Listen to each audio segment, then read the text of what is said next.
স্পষ্ট ভাষায় বলতে চাই যে বাংলাদেশের আগামী নির্বাচনে যদি কয়েক লক্ষ এমপি নির্বাচিত হয়ে আসে, তো সেই কয়েক লক্ষ নির্বাচিত এমপির তুলনায় একজন ওসমান হাদি যে নির্বাচিতই হয়নি, সে আধিপত্যবাদী শক্তির কাছে বেশি ভয়ঙ্কর।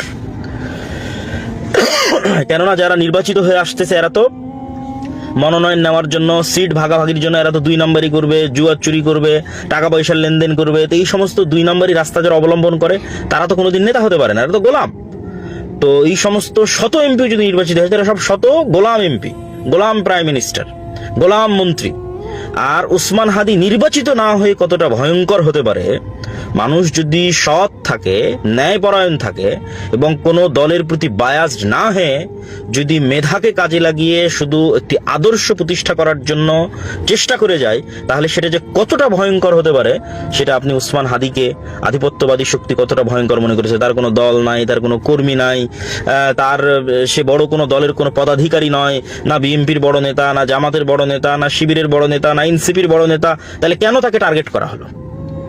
তাকে টার্গেট করার পিছনে এটাই কারণ যে তার মেরুদণ্ডটা সোজা ছিল।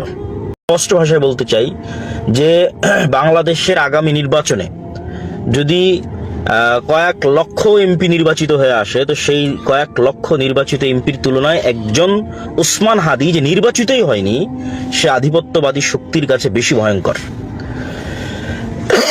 কেননা যারা নির্বাচিত হয়ে আসতেছে এরা তো মনোনয়ন নেওয়ার জন্য, সিট ভাগাভাগির জন্য এরা তো 2 নম্বরই করবে, জুয়া চুরি করবে, টাকা পয়সার লেনদেন করবে। তো এই সমস্ত 2 নম্বরই রাস্তা যারা অবলম্বন করে তারা তো কোনোদিন নেতা হতে পারে না, এরা তো গোলাম। তো এই সমস্ত শত এমপি যদি নির্বাচিত হয়, তারা সব শত গোলাম এমপি, গোলাম প্রাইম মিনিস্টার, গোলাম মন্ত্রী।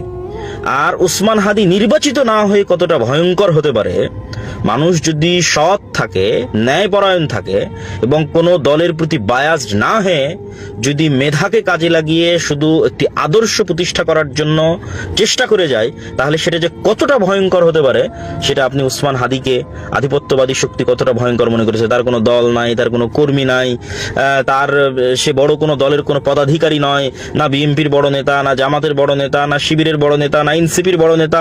তাহলে কেন তাকে টার্গেট করা হলো? তাকে টার্গেট করার পিছনে এটাই কারণ যে তার মেরুদণ্ডটা সোজা ছিল।